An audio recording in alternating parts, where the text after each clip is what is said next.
Ok, listo. Bueno, como ya pues, me presentó David, soy miembro del semillero de paleobiología de la Universidad Nacional. Y pues la charla del día de hoy la planteamos en el tema de procesos de fosilización y está dirigida a personas que en este momento estamos empezando a familiarizarnos con este mundo de la paleontología y la paleobiología.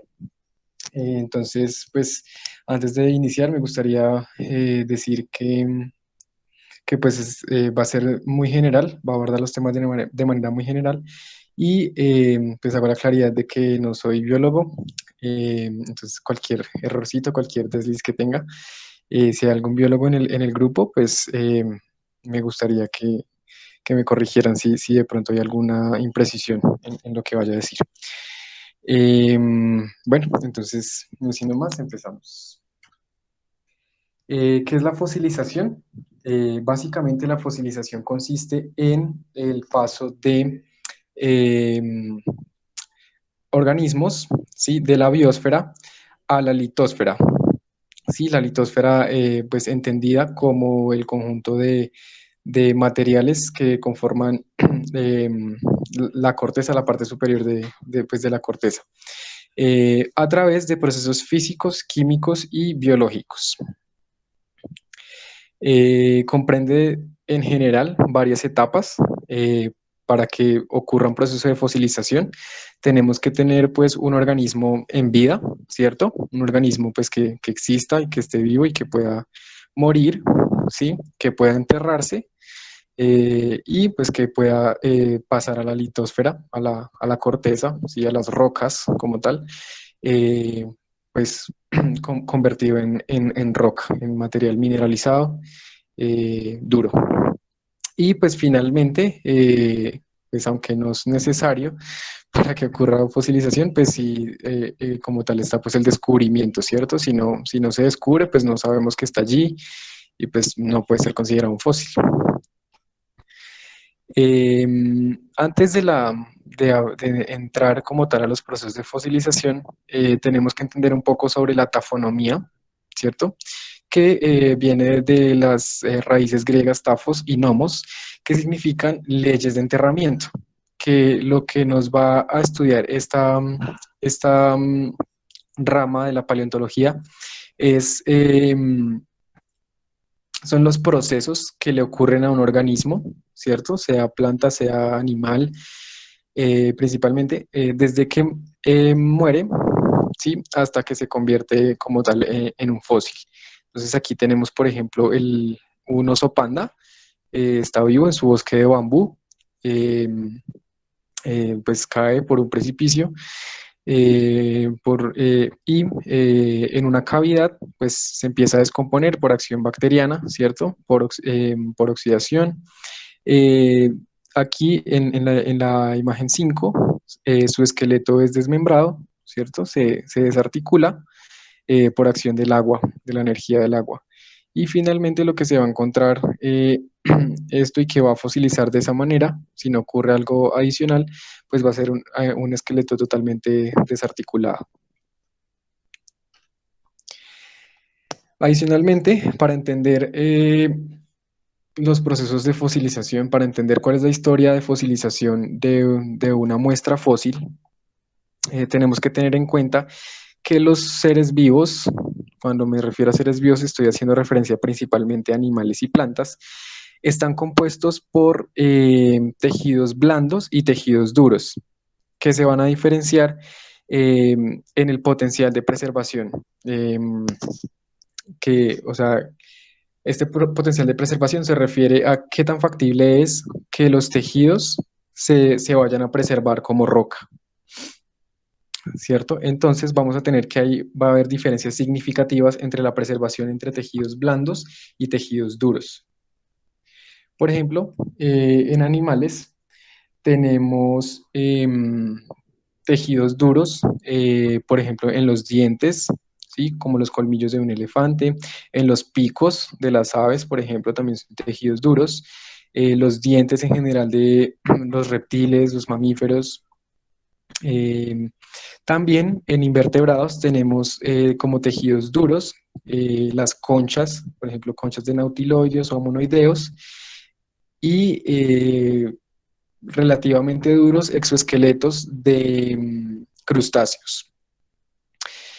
Adicionalmente tenemos tejidos blandos, vamos a tener organismos que van a estar compuestos totalmente por tejidos blandos, ¿cierto? Como las medusas, de pronto anémonas, eh, y otros organismos invertebrados que no poseen en sus cuerpos, ¿cierto? Partes duras.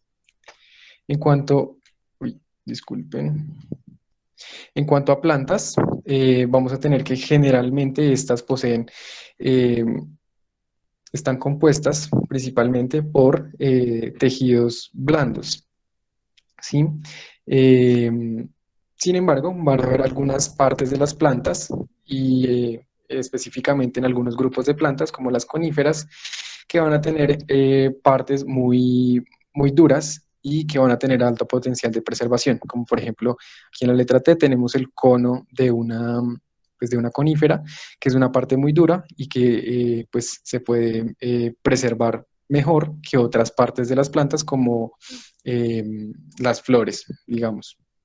Adicionalmente, en plantas vasculares, en árboles de troncos leñosos, pues la madera va a ser también considerado un material duro en plantas y va a tener un potencial de preservación más alto que, por ejemplo, tejidos de las hojas o de las flores, que son muchísimo más delicados. Eh, en cuanto ya como más general, vamos a tener que el ADN y el ARN son moléculas que van a tener un bajísimo potencial de preservación, ¿cierto? Eh, y entre las biomoléculas o los materiales biológicos, orgánicos, que tienen un mayor potencial de preservación, están la quitina, ¿sí? Em, los glucolípidos, los liposacáridos y las resinas en plantas, eh, al igual que la lignina y la esporopolenina. Sí, es por esto que en el registro fósil vamos a encontrar que el polen y las esporas se preservan muy bien. Y en cuanto a la composición de tejidos duros en animales, vamos a tener que principalmente, si son pues mineralizados, o sea, ya duros no compuestos por materiales orgánicos, sino por minerales, vamos a tener que principalmente van a ser de sílice o fosfatados o carbonatados. Acá tenemos algunos ejemplos, por ejemplo, las conchillas de diatomeas, radiolarios y ostrácodos van a estar compuestas por dióxido de silicio. Los fosfatos van a estar principalmente, o los vamos a encontrar principalmente en huesos de vertebrados y artrópodos en forma de hidroxiapatita.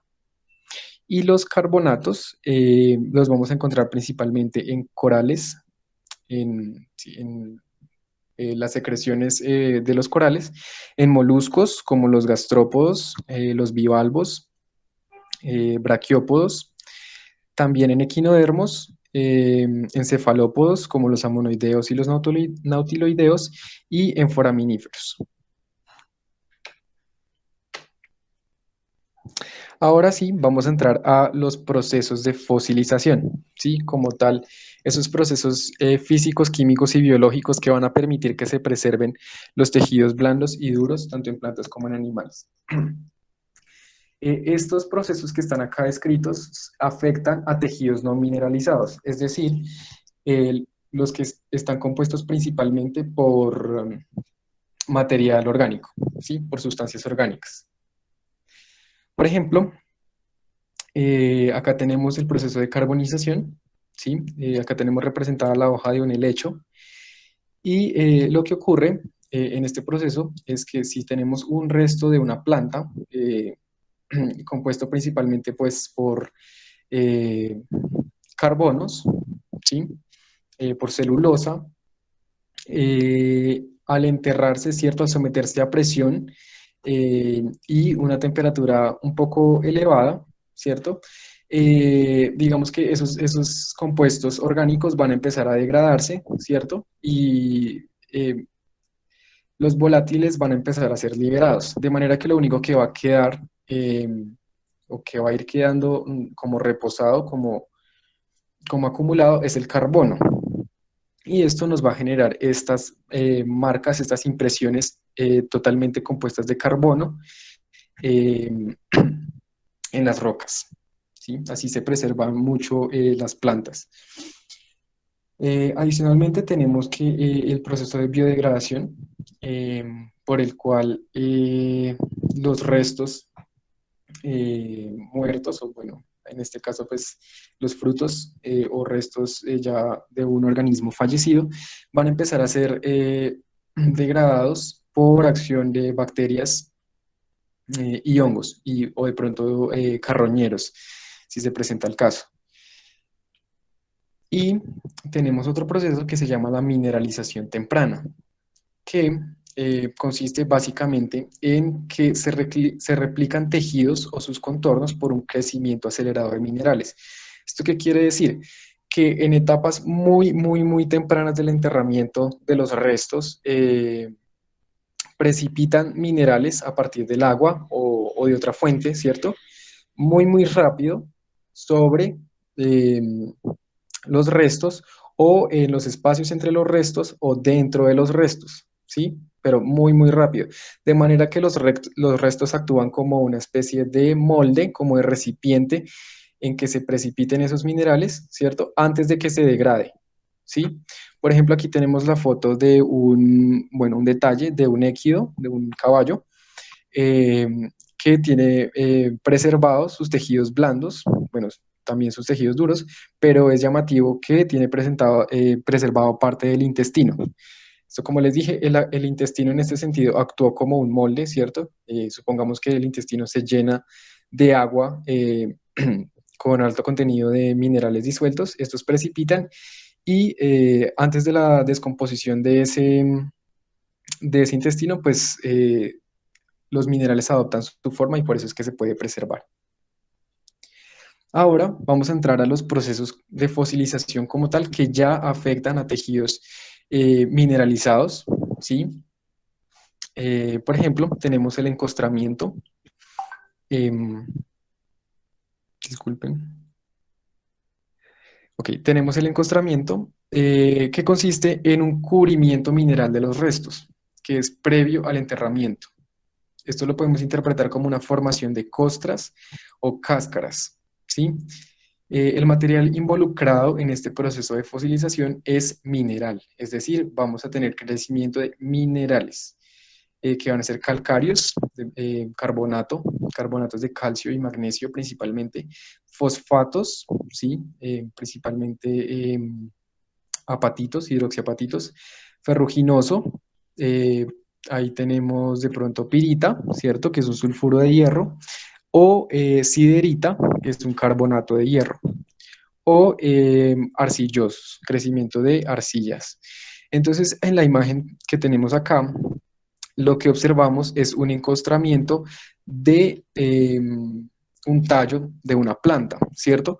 Nosotros en este sentido no estamos observando el tallo de la planta ni una impresión del tallo de la planta, sino como tal ese anillo de mineral, de carbonato que se formó alrededor del tallo, cuando el tallo todavía estaba, digamos que no se había descompuesto.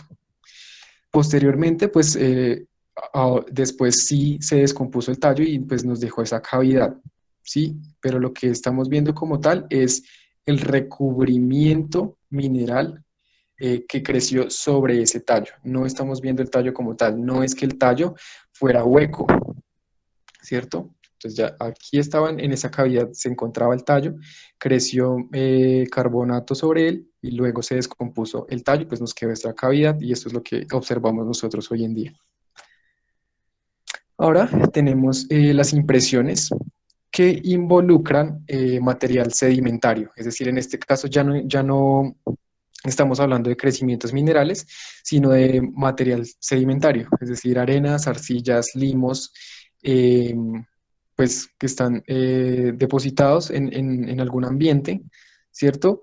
Y que tienen interacción con el organismo. Por ejemplo, esto yo hago me gusta hacer esta analogía, me parece que queda como claro el concepto, y es cuando tenemos cemento, cemento pues que no está totalmente solidificado, y digamos un perrito pasa y deja sus huellas en el cemento. Es exactamente lo mismo. El cemento es como el sedimento y pues el perrito es, digamos, como un dinosaurio, por ejemplo. El sedimento está suelto, está húmedo, eh, el organismo lo puede moldear con sus patas, con sus extremidades, no necesariamente extremidades, puede de pronto haber también marcas de picotazos o, bueno, otras impresiones. Y pues posteriormente ese sedimento se solidifica, se litifica al igual que el cemento y pues quedan esas marquitas.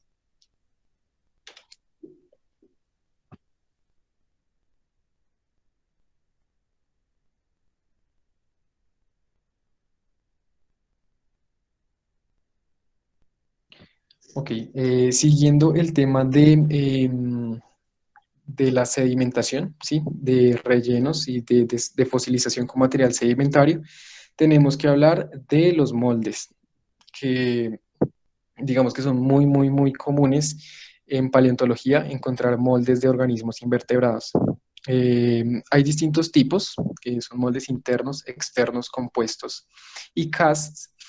Y digamos que cada tipo de molde nos va a indicar ciertas características o ciertos procesos que ocurrieron pues durante la fosilización de este organismo. Digamos que no va a ser lo mismo los procesos que me generan un molde interno que uno externo, o un molde compuesto y un cast. Digamos que ahí vamos a tener ciertas, digamos que podemos obtener cierta información a partir del tipo de molde.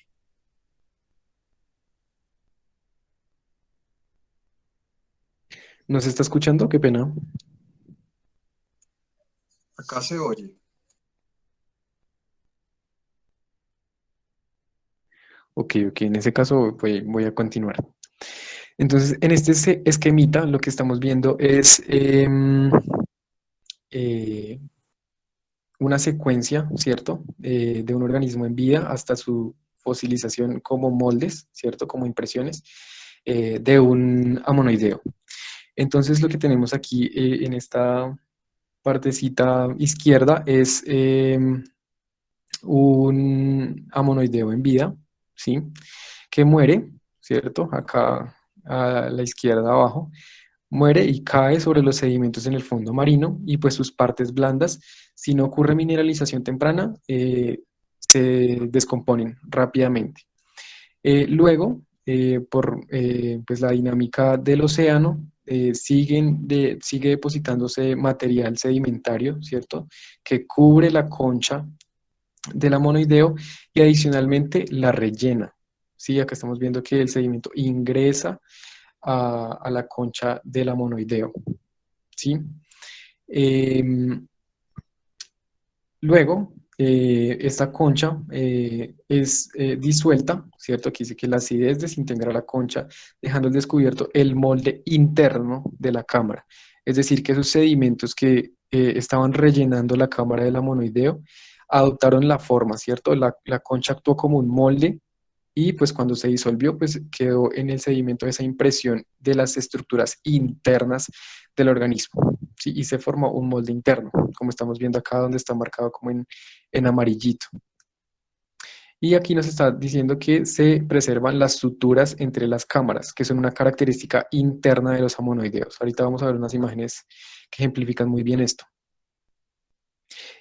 Adicionalmente, digamos, en la capa superior de sedimento, si digamos yo retirara la concha de ese sedimento, lo que encontraría es un molde externo, ¿cierto? Lo mismo, o sea, la concha después por un evento subsiguiente de sedimentación, el sedimento de encima pues cubrió la concha que ya estaba, digamos, endurecida, ¿cierto? Ya estaba rellena de sedimentos Y pues lo que vamos a encontrar en esa capa de sedimento superior es que se preserva las características físicas externas de la concha del amonoideo, ¿sí?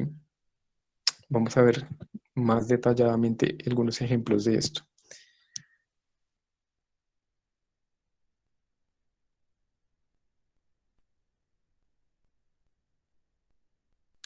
Ok, aquí tenemos un ejemplo de molde interno. Ambos ejemplos son de moluscos. Acá tenemos un gastrópodo, ¿cierto? Digamos que esta sería la concha eh, del organismo en vida, ¿cierto? Con sus patrones de color, su ornamentación. Y lo que vemos a la izquierda de la concha es esas características internas de, pues, que se preservaron del gastrópodo. La concha por dentro de un gastrópodo es lisa. Si de pronto han visto sí, alguna conchita en la playa o algo, ustedes se darán cuenta que las conchas de los gastrópodos son lisas por dentro, ¿sí? Entonces, digamos que no se va a preservar ninguna característica adicional, sino pues como tal, como es la forma del organismo por dentro. Sin embargo, aquí en la derecha tenemos un molde interno de un bivalvo, que de pronto me quedo aquí al revés, de cabeza de la foto, pero lo que estamos viendo son las que se están preservadas las características internas de la concha del bivalvo. ¿Sí? Acá estamos observando unas estructuras que se llaman eh, el seno paleal, que es como esta curvatura, ¿sí? Y aquí las marquitas de unas estructuras que unen, o bueno, que sirven para abrir y cerrar las valvas del bivalvo, ¿sí? Entonces quedan preservadas acá. Pues, está con un poco de ayuda, pues porque digamos a veces son difíciles de observar. Aquí están marcaditas con líneas punteadas. Adicionalmente, se ve aquí están marcadas también como una especie como de dentición, sí, también. Pero entonces, lo importante aquí es que estas características solo se observan al interior de la concha del bivalvo, ¿sí? Entonces, como que el sedimento entró, se acopló a las formas de la concha por dentro y pues luego la concha se disolvió y lo que pues tenemos es esto. Ahora pasamos a los moldes externos, ¿sí? Que como veíamos es como la impresión en el sedimento de cómo es la forma por, sí, cómo es la forma del organismo por fuera.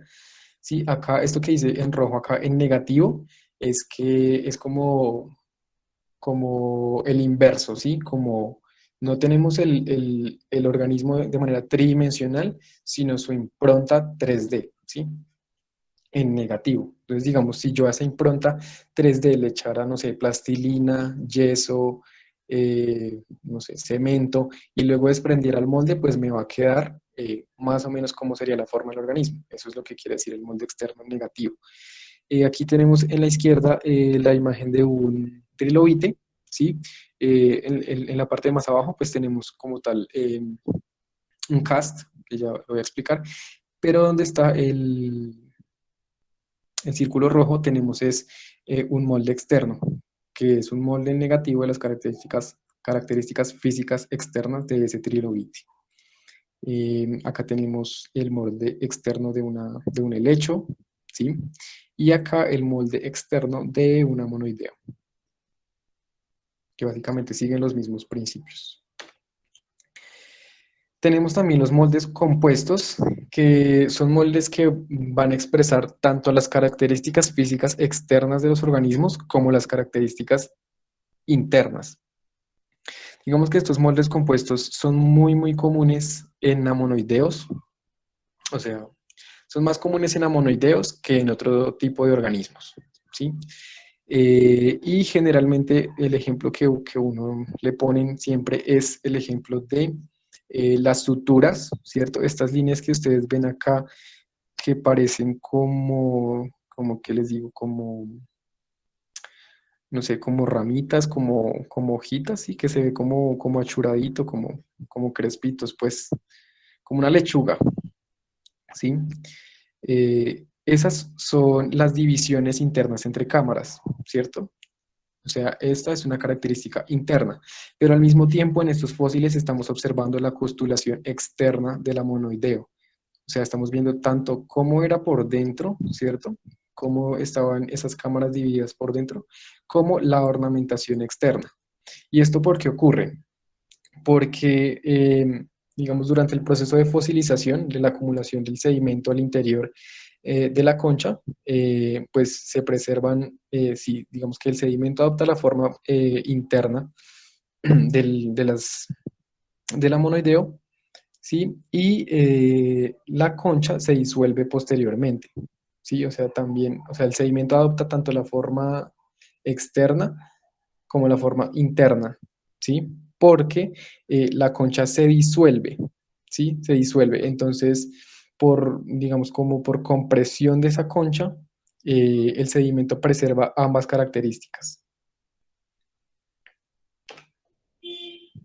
Y finalmente tenemos acá la formación de casts. Bueno, aquí en la primera línea tenemos digamos, la explicación de un molde interno, un molde externo, ¿cierto? Pero acá lo que me interesa en este punto es entender más o menos qué es un cast. Entonces, acá tenemos la concha original en la parte inferior izquierda. Tenemos la concha original de un bivalvo, la representación de un bivalvo, ¿cierto? Que se entierra, ¿sí? O sea, el bivalvo se entierra, pero entonces no ocurre ningún relleno al interior de la concha, ¿cierto? Y se disuelve, ¿sí? Y esa concha disuelta pues nos deja un hueco, nos deja una cavidad que posteriormente es rellenada por otro mineral, ¿sí? Por mineralizaciones a partir de minerales disueltos en agua o de pronto por más sedimento. Entonces, lo que vamos a encontrar finalmente es como una reproducción en tercera dimensión de la forma del organismo. Sí, es como si viéramos el organismo petrificado en 3D. O sea, ya no va a ser un molde, una impresión, sino un 3D del organismo como lo veríamos nosotros por fuera. Es decir, no vamos a encontrar características internas preservadas, sino solo la forma tridimensional externa, en positivo. Esta sí es en positivos, porque sí es como tal el organismo, como lo vería uno, en tamaño, digamos, real. Aquí un par de ejemplos, aquí tenemos conchas de braquiópodos, preservación tipo cast, y lo que estamos viendo es lo que les decía, así lucía el braquiópodo, o sea, así era el tamaño de este braquiópodo, digamos, ahí no está escalado, pero digamos que así era, ¿sí? La costulación se veía así, así se veía, eh, digamos, la comisura, y es, sí, es una réplica en 3D de cómo lucía ese braquiópodo por fuera. Lo mismo el amonoideo, ¿sí? Es cómo lucía esa concha por fuera en tercera dimensión. Y acá abajo a la derecha tenemos un cono eh, pues de una conífera, que lo mismo, dejó su cavidad así, sus piquitos, los dejó impresos en el sedimento y luego vino otro material y pues adoptó la forma de sus piquitos y me generó esta impresión en tercera dimensión del cono. Ya, básicamente eso es un cast. Ahora pasamos a otros procesos que también afectan a los fósiles y pues que en casos excepcionales pueden preservar las estructuras de los organismos. Primer proceso es la mineralización, ¿sí? De mineralización, es cementación de cavidades por precipitación de minerales o crecimiento de minerales. Aquí tenemos, por ejemplo, al interior de la concha de un bivalvo, crecimiento de laminillas de clorita, que si bien no van a preservar la forma, porque pues están muy grandes, pues digamos que sí se puede presentar que crezcan estos minerales dentro de conchas, o sea, eso se puede encontrar. Otro proceso que involucra minerales es la permineralización, que consiste básicamente en el relleno mineral de espacios intra e intercelulares. Esto ocurre especialmente en vegetales o en tejidos que en su estructura tengan espacios disponibles donde pueda alojarse un fluido cargado de minerales. Por ejemplo, pues tenemos los árboles, los tejidos vegetales, que como sabemos, pues digamos que no es un tejido totalmente compacto, sino que hay espacios intercelulares entre las células vegetales que pueden alojar agua, ¿sí? Y entonces esta agua, si está cargada de minerales, eh, estos minerales pueden precipitar e ir rellenando los espacios entre células. Esto es lo que ocurre en un xilópalo, que es madera fósil. ¿Sí? Se cementan esas cavidades, se llenan por sílice. ¿Sí? Esos espacios intercelulares se llenan por sílice y pues por eso es que el xilópalo es tan duro. Y acá en la derecha tenemos la falange de un homínido, es digamos de reciente, ¿sí? Es cuaternario. Y lo mismo, o sea, si hay crecimiento mineral entre los espacios porosos del tejido óseo, pues se va a preservar por permineralización. También encontramos este tipo de preservación, que son las concreciones, que es el crecimiento de minerales, generalmente carbonatados, carbonato cálcico, alrededor de los espacios entre los granos de sedimento que rodean los restos. O sea, es decir, que digamos nosotros tenemos un organismo, ¿cierto? Un resto enterrado en sedimento, pero ese sedimento tiene presencia de fluidos cargados en minerales que van a empezar a precipitar alrededor del resto, porque el resto va a actuar como un núcleo de condensación, ¿sí? Eh, Más o menos, digamos que las paredes de ese resto van a servir, ¿sí? Como una superficie, ¿sí? En la que el mineral va a empezar a crecer, a partir de la cual el mineral va a empezar a crecer. Y pues cuando empieza a agregarse más y más y más y más mineral, pues se van formando estas bolitas, estas esferitas, o bueno, ¿cómo se llaman? Estas concreciones alrededor de los restos. Por eso es que es muy común cuando uno encuentra concreciones, intentar romperlas para ver si de pronto no encuentra un fósil, porque digamos que es probable, ¿sí? Acá tenemos otro ejemplo de cementación de cavidades por ópalo. Eh, sí, básicamente esto lo que representa o por lo que se da es por precipitación de sustancias en solución, en este caso sílice, ¿sí? Acá tenemos en la parte superior derecha, izquierda, eh, una concha de un monoideo con sus cámaras preservadas bien. Y adentro de las cámaras hay crecimiento de, de cuarzo. Bueno, sí, yo supongo que eso es cuarzo, se ve, parece. Y en la cámara habitación del amonoideo se ve otro tipo de material que aparentemente es más sedimentario. Esta muestra la tengo yo y pues sí, se ve ese cambio como de material. Y algo que de pronto vemos en tiendas de colecciones y estas cosas son los famosos amonoideos opalizados que dan colores muy bonitos y es por lo mismo, precipitación de sílice amorfa dentro de las cavidades del amonoideo. Obviamente aquí es un amonoideo pulido, no es que el fósil sea así. Aquí en la imagen grande pues se ve un poco más natural, eh, que en este caso son bivalvos opalizados. Otro proceso de fosilización que puede ocurrir pues, en el proceso de fosilización es el neomorfismo, que consiste, bueno, como su nombre lo indica, en neomorfo, que es nueva forma. Básicamente es la modificación o sustitución de los minerales originales por una forma mineral diferente, pero que tenga la misma composición química. Entonces, el ejemplo que puse acá es que tenemos calcita orgánica de las conchas de bivalvos o gastrópodos, que es reemplazada por calcita inorgánica, ¿sí? Por precipitación a partir de soluciones. Y lo que vamos a encontrar es, digamos, en el fósil, que las paredes de esa cámara han sido reemplazadas por calcita inorgánica y lo que uno ve son pequeños, pequeños cristalitos de calcita, como si fueran azúcar, recubriendo las cámaras de los organismos.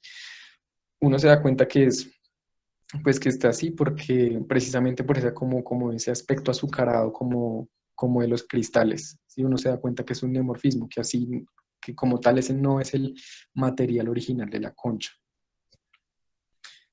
Ya, digamos, esto también ocurre de pronto con el paso de algunas conchas aragoníticas a calcita, porque la calcita, digamos, en condiciones geológicas normales, o bueno, generales, la calcita es más estable que el aragonito. El aragonito solo es estable en las conchas de los organismos, digamos que es estabilizado por las estructuras biomineralizantes de los organismos. Pero como tal, cuando ya se vuelven rocas, empiezan a fosilizar, la calcita es el mineral que es más estable. Por eso se presenta también neomorfismo entre calcita y aragonito. Tenemos otro proceso que se llama reemplazamiento, que es, digamos, similar al anterior, pero diferente. O sea, hay que tener cuidado, digamos, con este, porque consiste en la sustitución de minerales que componen un resto por minerales, esta vez que son tanto de forma diferente como de composición diferente. Uno de los ejemplos más bonitos que hay es el de calcita, desde la calcita original de un amonoideo que se reemplaza por minerales como pirita o como sílice. Entonces, digamos, hay algunas muestras que son muy bonitas, como por ejemplo este amonoide dorado acá, que ha sido reemplazado por pirita, ¿sí? Y, perdón.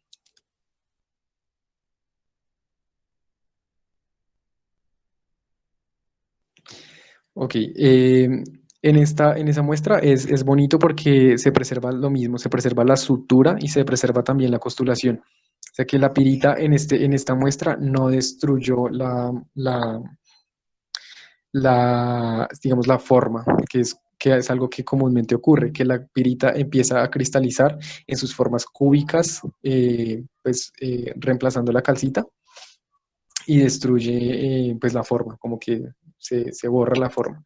Acá lo mismo, en la imagen grande también tenemos un amonoide piritizado y la pirita está reemplazando la calcita pues, de esas divisiones, esas paredes entre las cámaras del amonoideo.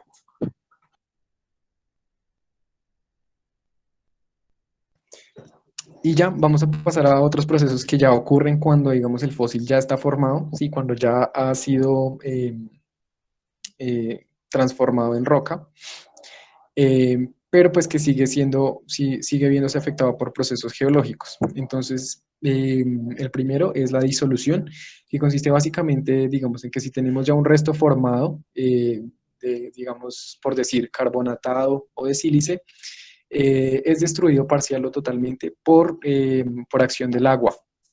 Digamos, si este fósil es expuesto, porque la roca sedimentaria se expone a meteorización, digamos, a condiciones de intemperismo, el agua de la lluvia puede empezar a disolver ese fósil.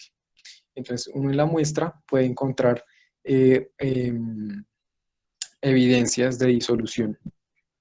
Adicionalmente, cuando las rocas sedimentarias en las que se encuentran los fósiles son sometidas a esfuerzos tectónicos, uno va a encontrar, digamos, fósiles o puede encontrar fósiles que estén deformados. Por ejemplo, este amonoideo, ustedes lo ven, los amonoideos generalmente, sus conchas son, digamos que, o sea, planas, digamos, su enrollamiento es en un solo eje. Mientras que aquí lo estamos viendo totalmente deformado, como doblado, ¿sí? Eh, en este trilobite lo que tenemos no es doblamiento, sino cizallamiento de la roca y pues digamos que en este caso sí, esto es útil Digamos, los fósiles pueden ser como, servir, en este caso, como indicadores de los esfuerzos tectónicos. Nos están diciendo hacia dónde se está deformando la roca. ¿Sí? Entonces, este trilobite pues no era así, sino que tiene evidencias de deformación en sentido pues, diagonal, más o menos. Eh, Otro proceso es la maceración, que ocurre por desarticulación de los restos en sus componentes microestructurales. ¿Eso qué quiere decir? Pues que si, digamos, se tiene un resto completo, pues la maceración se refiere a que los restos del organismo completo se desarticulan en sus partes más esenciales. Por ejemplo, supongamos, no sé, un ejemplo sencillo, un tiranosaurio rex. Encontramos el esqueleto completo, pero no armado, sino totalmente una costilla por acá, unas falanges por allá, el cráneo por allá, sí, totalmente desarticulado. Al igual que, digamos, las valvas de un bivalvo. Puede que las valvas en un principio estuvieran juntas, pero pues luego se separaron. O las escamas en un pez, bueno, etcétera. Y finalmente me gustaría hablar de procesos de conservación excepcionales, ¿sí? Que involucran materiales excepcionales y pues que no es el común del registro fósil en el mundo. El primero de ellos es el ámbar, ¿sí? Que consiste básicamente en la preservación de tejidos, en este caso pues blandos y duros, y la morfología casi intacta de los organismos. Es muy famoso, ¿cierto?, por la preservación de insectos. Como ven, esta foto me parece muy bonita porque preserva prácticamente todo, o sea, el cuerpo intacto, preserva las antenas intactas, se ven muy definidos los segmentos del insecto, las alas, las nervaduras de las alas se ven muy bien, las vellosidades de las patas, digamos que es una muestra muy, muy bonita y, y pues que es muy interesante en temas de investigación porque preserva precisamente el organismo casi que intacto. En la parte superior tenemos la preservación de una patica de un lagarto, ¿sí? Igual acá está en la parte superior derecha, lo mismo, la preservación de una lagartija que recientemente se descubrió. ¿Por qué ocurre o sea, por qué ocurre esto? O sea, ¿por qué el ámbar preserva organismos tan así? Y es porque pues la resina en la que pues, quedan inmersos estos organismos se empieza a polimerizar, ¿cierto? A formar estructuras más complejas, eh, que yo diría más o menos como a rasgos generales es como una transición hacia una forma mineral, como hacia una estructura más organizada, como más, sí, como que se generan más uniones entre las moléculas y empieza a tornarse más, digamos, más compacto, más sólido, sí, más estable. Y digamos que en este proceso de polimerización no hay agua, digamos que el agua en la resina se escapa, o sea, no se permite el ingreso de agua, por lo que no ocurre ni disolución ni descomposición de los restos. Además, como sabemos, los microorganismos necesitan un medio acuoso para sobrevivir y pues la resina no les brinda este medio acuoso, por lo cual estos organismos mueren y pues no pueden descomponer el resto, por eso es que se preservan tan bien. Bueno, ya aquí hay quienes dicen que es posible, si hay un debate en torno a si es posible encontrar ADN preservado en ámbar. Hasta donde yo sé, todavía no se han encontrado restos de ADN en ámbar. Estructuras sí, estructuras celulares sí, de biomoléculas también, pero ADN no. Este es un estudio del año pasado en plumas del Jurásico Superior, si no estoy mal, hace 110 millones de años más o menos. Mm, y pues se encuentran algunas proteínas y eh, aminoácidos plumas fósiles preservadas en ámbar. Encuentran estructuras de eh, esta proteína que se encuentra en el cabello, que se me olvidó el nombre. Eh, no, les debo el nombre, se me olvidó. Eh, Otro material que permite la preservación excepcional de organismos es el permafrost, que es básicamente hielo, una capa de hielo en las zonas polares. Eh, la preservación de organismos en permafrost pues ya es más reciente, digamos, o sea, se asocia más a cuaternarios, a Pleistoceno y Holoceno. Eh, y pues aquí tenemos algunos ejemplos. En la parte acá superior derecha se encuentra un cachorro de león preservado en permafrost. Y digamos los científicos son los que estaban analizando este espécimen, me lo encontraron dos. Supuestamente encontraron como estructuras, como indicios de leche materna congelada pues en el tracto digestivo del organismo. Abajo, directamente abajo de esa imagen, tenemos la foto de otro organismo también encontrado en Siberia. Esto es un cánido, no se sabe si es un cachorro de perro o de lobo, y pues ese es el debate ahorita. No, no es queratina. ¿O sí? No me acuerdo, perdón. Y ya, bueno, digamos que eso ha sido muy importante para el estudio de estos organismos mastodontes, porque hemos encontrado muy buenos especímenes preservados en permafrost, e incluso hay quienes dicen también que, o sea, es como, no sé, es como ya rayando de pronto un poco en lo de la ciencia ficción, de que sería posible tal vez reconstruir un mamut a partir de ADN, si se lograra secuenciar y recuperar de permafrost. Pero pues eso hasta ahora no es, digamos que no es muy viable todavía. Y por último, pues quería comentarles de este caso, me pareció interesante, que pues salió hace muy poco, así como, no sé, como un mes, de estos dos cuerpos humanos preservados en ceniza volcánica por la erupción del volcán Vesubio en Pompeya. Eh, bueno, esto ya es más un poco de arqueología, pero igual me pareció muy interesante que como la ceniza volcánica preservó estos cuerpos también, incluso los arqueólogos propusieron unas edades o sea, de estos cuerpos más o menos, no sé, por lo que recuerdo, un señor tenía 40 años y el otro como 20, y la ropa en la que estaban vestidos preservó detalles muy, muy, muy, digamos, muy finos de estos hombres.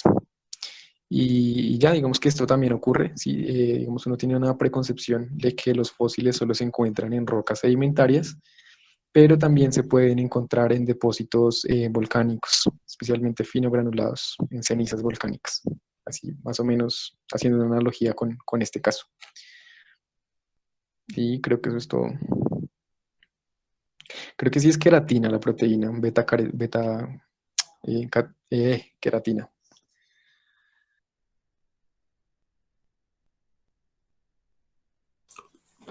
Pues bueno, Kevin, muchísimas gracias a usted por esa presentación tan buena. Y pues abrimos el espacio a preguntas. ¿Ustedes de ahí pueden leer las preguntas? Sí, con la Sí, sí, sí, sí. cuenta de que alguien quiere comentar algo, decir algo, preguntar alguna cosa. Sí, eso, era queratina, perdón. Sí, era beta queratina, lo que encontraron en las plumas. Ah, también recuerden que si quieren pueden abrir el micrófono, si prefieren.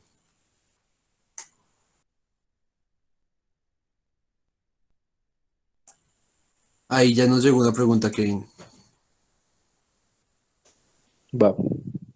¿A qué se denomina fósiles traza? Dice Fabio Andrés Blanco.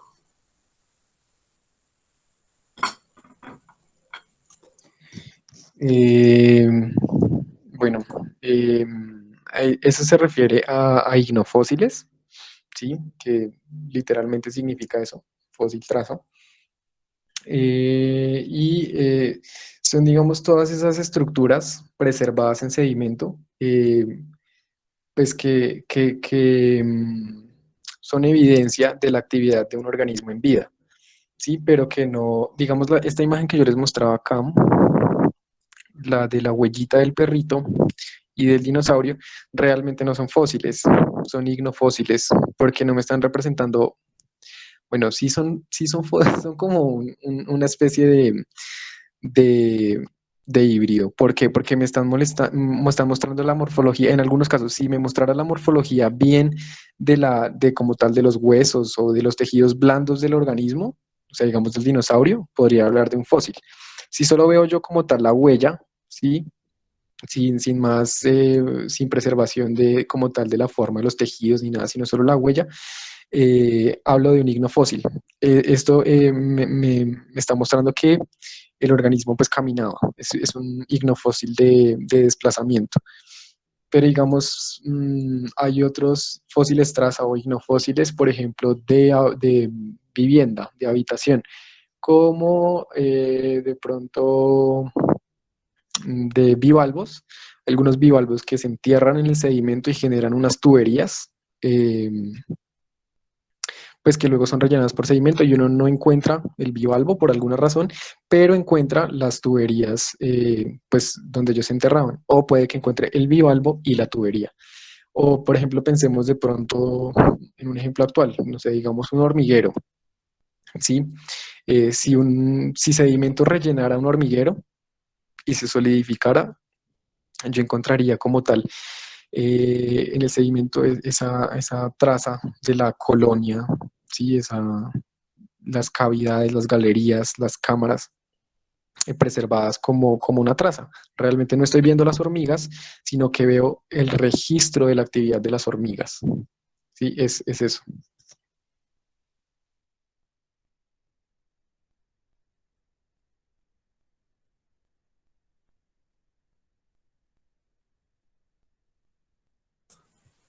Bueno, ¿qué puede leer los otros? O Sí, no. sí, estoy viendo.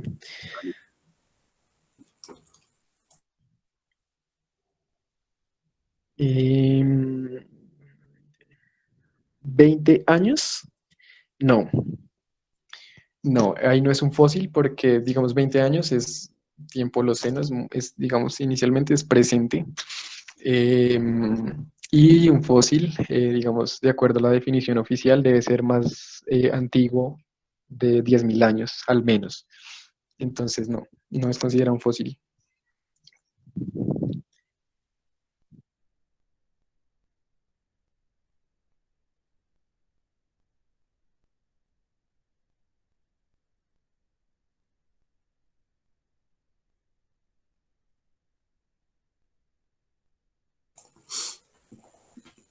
Bueno, si nadie tiene más Sí, sí, sí. preguntas, Hay otra vez que no lo había visto. Qué pena, David. hágale, tranquilo. O sea que los ignofósiles puede, ¿cómo? O sea que ignofósiles, ¿qué? Ah, sí, sí, bueno, sí pueden ser considerados ignofósiles. Eh, uy, no sé, pues realmente si no sabría, porque ahí lo que ocurre en un coprolito es la preservación de, pues de materia fecal. Sí, eso es materia orgánica preservada, pero como tal no me está mostrando una, una huella como de interacción con el sedimento y tampoco el organismo. Realmente no sabría. Yo diría que es más como un fósil que ignofósil, porque realmente que no muestra interacción con sedimento.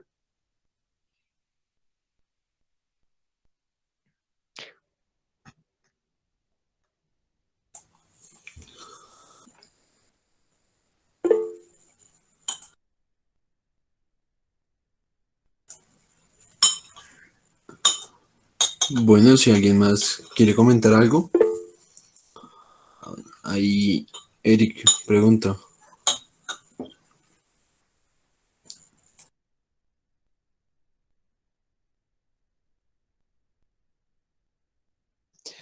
Bueno, pues es que realmente el permafrost, pues técnicamente puede considerarse litosfera, porque digamos en los polos, pues se forman capas de hielo sobre capas de hielo, digamos, acumulaciones sucesivas de nieve que progresivamente pues van quedando enterradas y digamos que van guardando ese registro. También es como una especie de roca sedimentaria, pero pues compuestas de agua. Entonces eso puede ser considerado litosfera.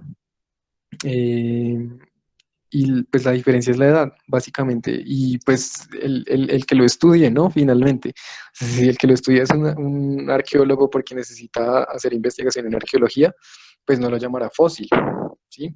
Ya si el que lo estudia es un paleontólogo porque necesita, no sé, eh, yo qué sé, reconstruir rutas migratorias de mamuts, pues él lo llamará fósil. Digamos que digamos que ahí en esos límites siempre es confuso, siempre es como que será que sí, será que no, como que ahí se relajan un poco las cosas, ¿sí? Pues porque estamos en el presente prácticamente.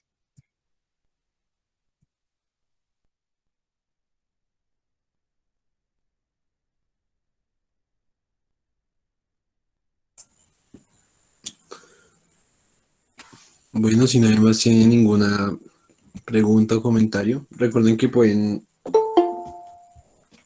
abrir el micrófono si quieren decir cualquier cosa, si quieren realizar una pregunta.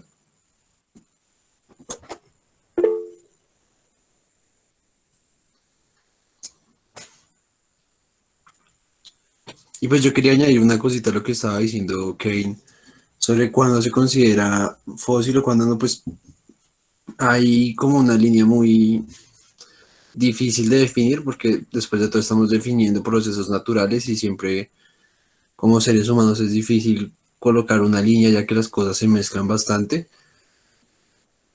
Y pues sí, los ignofósiles también se consideran como fósiles, pero no en senso estricto, como lo decía Kevin, por lo que hay, como tal, no se conserva las partes de los animales. Y hay algunos que consideran coprolito, o sea, yo he visto escritos de personas que consideran coprolitos como ignofósiles y otros no, ya depende de cada quien, pero pues lo que más dice es que no, por lo que no muestran una clara interacción del animal con el sustrato, es lo que buscan los ignofósiles. Y bueno, ya Kevin, volver a agradecerle por esa charla tan buena y concisa. Muchas gracias. Listo, listo, pues espero que podamos seguir ahí trabajando con los chicos nuevos del semillero, pues que les haya servido un poquito para comprender los temas que estamos manejando. Y ahí queda también en YouTube, por si la quieren compartir.